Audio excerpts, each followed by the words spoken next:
이사야 23장 말씀 함께 읽습니다. 두로에 관한 경고라. 다시스의 배들아, 너희는 슬피 부르짖을지어다. 두로가 황무하며 집이 없고 들어갈 곳도 없음이요, 이 소식이 기띔 땅에서부터 그들에게 전파되었음이라. 바다에 왕래하는 시돈 상인들로 말미암아 부유하게 된 너희 해변 주민들아, 잠잠하라. 시올의 곡식 곧 나일의 추수를 큰 물로 수송하여 드렸으니 열국의 시장이 되었도다. 시돈이여, 너는 부끄러워할지어다. 대저 바다 곧 바다의 요새가 말하기를, 나는 산고를 겪지 못하였으며 출산하지 못하였으며 청년들을 양육하지도 못하였으며 처녀들을 양육하지도 못하였다 하였음이라. 그 소식이 애굽에 이르면 그들이 두로의 소식으로 말미암아 고통받으리로다. 너희는 다시스로 건너갈지어다. 해변 주민아, 너희는 슬피 부르짖을지어다. 이것이 옛날에 건설된 너희 희락의 성, 곧 그 백성이 자기 발로 먼 지방까지 가서 머물던 성읍이냐. 면류관을 씌우던 자요, 그 상인들은 고관들이요, 그 무역상들은 세상의 존귀한 자들이었던 두로에 대하여 누가 이 일을 정하였느냐. 만군의 여호와께서 그것을 정하신 것이라. 모든 누리던 영화를 욕되게 하시며 세상의 모든 교만한 자가 멸시를 받게 하려 하심이라. 딸 다시스여, 나일같이 너희 땅에 넘칠지어다. 너를 속박함이 다시는 없으리라. 여호와께서 바다 위에 그의 손을 펴사 열방을 흔드시며 여호와께서 가나안에 대하여 명령을 내려 그 견고한 성들을 무너뜨리게 하시고 이르시되, 너 학대받은 처녀딸 시도나, 내게 다시는 희락이 없으리니 일어나 기띔으로 건너가라. 거기에서도 내가 평안을 얻지 못하리라 하셨느니라. 갈대아 사람의 땅을 보라. 그 백성이 없어졌나니 곧 아스르 사람이 그것을 들짐승이 사는 곳이 되게 하였으되 그들이 망대를 세우고 궁전을 헐어 황무하게 하였느니라. 다시스의 배들아, 너희는 슬피 부르짖으라. 너희의 견고한 성이 파괴되었느니라. 그날부터 두로가 한 왕의 연한같이 70년 동안 잊어버린 바 되었다가 70년이 찬 후에 두로는 기생의 노래같이 될 것이라. 잊어버린 바 되었던 너 음녀여, 수금을 가지고 성읍에 두루 다니며 기묘한 곡조로 많은 노래를 불러서 너를 다시 기억하게 하라 하였느니라.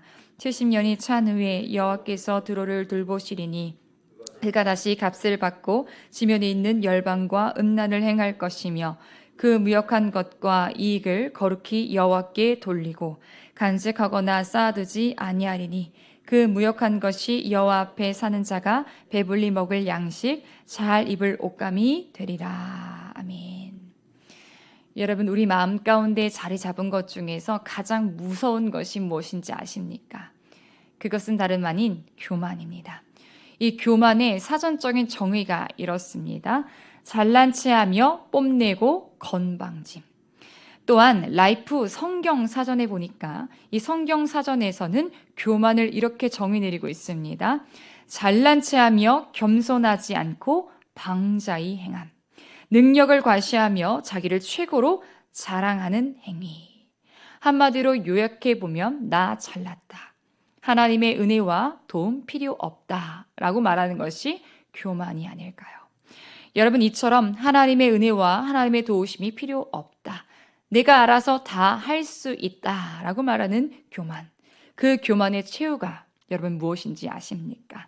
잠언 16장 18절에 이렇게 말씀합니다. 교만은 패망의 선봉이요 거만한 마음은 넘어짐의 앞잡이니라. 그렇습니다. 교만의 끝은 망하는 것이다 라고 성경은 말씀합니다. 교만이 나를 망하는 길로 이끄더라는 것이지요. 오늘 성경에 나오는 두로와 시돈이라는 나라도 마찬가지였습니다. 이 두 나라는 문명이 발달한 나라였습니다. 목축과 농경을 하던 시대에 이들은 무역을 했습니다. 두 나라는 바다와 항구를 끼고 있었기 때문에 해상 무역을 통하여서 막대한 부를 그들이 축적했습니다. 그러나 그랬던 두로가 하루아침에 망하는 것을 보게 됩니다. 어쩌다 그렇게 되었을까요? 누가 그렇게 만들었을까요? 9절 말씀 보세요. 우리 함께 9절 말씀 같이 읽어보도록 하겠습니다. 만군의 여호와께서 그것을 정하신 것이라. 모든 누리던 영화를 욕되게 하시며 세상의 모든 교만한 자가 멸시를 받게 하려 하심이라. 여러분, 두로가 하루아침에 망한 것, 이거 누가 하셨습니까? 오늘 9절 말씀에 보니까 만군의 여호와께서 그렇게 하신 것이다 라고 말씀합니다. 하나님께서 그들이 누리던 영화를 부끄럽게 욕되게 하셨고 그들을 수치스럽게 만드셨습니다. 왜요? 그들의 오만과 그들의 교만을 꺾으시기 위해서 하나님께서 그렇게 하셨다라는 것입니다. 결국 교만은 패망의 선봉이다 말씀하신 대로 교만이 그들로 하여금 무너지게 만드는 계기가 되었다라는 것입니다. 그런데 여러분, 두로뿐만이 아닙니다. 이사야서에 등장하는 다른 나라들도 마찬가지입니다. 바벨론, 아수르, 애굽, 모압, 북이스라엘, 암몬, 그리고 남유다까지 이들 모두가 패망했던, 이들 모두가 망했던 이유가 무엇입니까? 한결같이 그 모든 이유는 교만에 있습니다.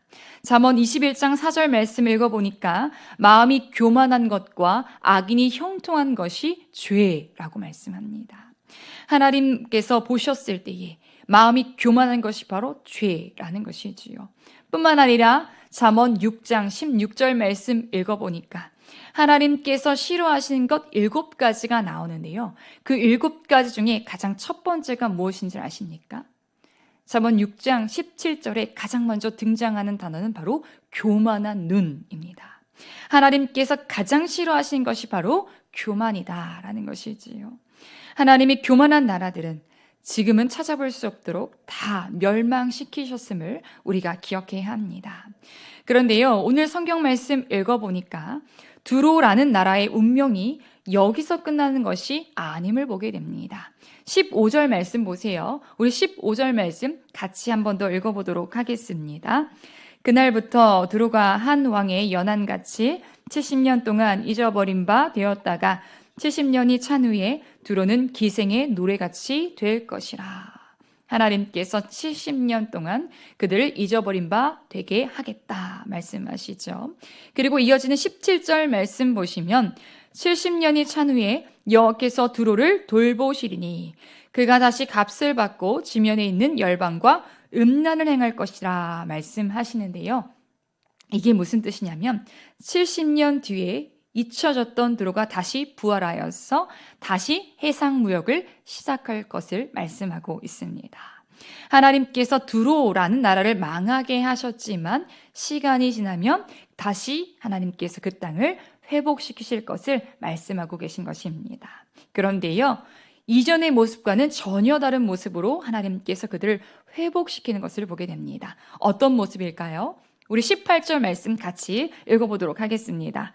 그 무역한 것과 이익을 거룩히 여호와께 돌리고 간직하거나 쌓아두지 아니하리니 그 무역한 것이 여호와 앞에 사는 자가 배불리 먹을 양식 잘 입을 옷감이 되리라. 아멘. 여러분, 어떤 변화가 일어났습니까? 그들이 돈을 사용하는 방법이 달라진 것을 보게 되어지죠. 전에는 자신들을 위해서 부를 축적하고 부를 사용했습니다. 그러나 이제는 무역을 통해서 얻었던 그 이익을 누구에게 돌린다라고 말씀합니까? 여러분 18절 말씀 다시 보세요. 그 무역한 것과 이익을 거룩히 여호와께 돌리고. 그렇습니다. 무역을 통해서 얻은 이익을 하나님께 드릴 줄 아는 거룩한 사람들이 되었더라고 말씀하지요. 뿐만 아니라 18절 하반절 말씀도 보세요. 이렇게 말씀합니다.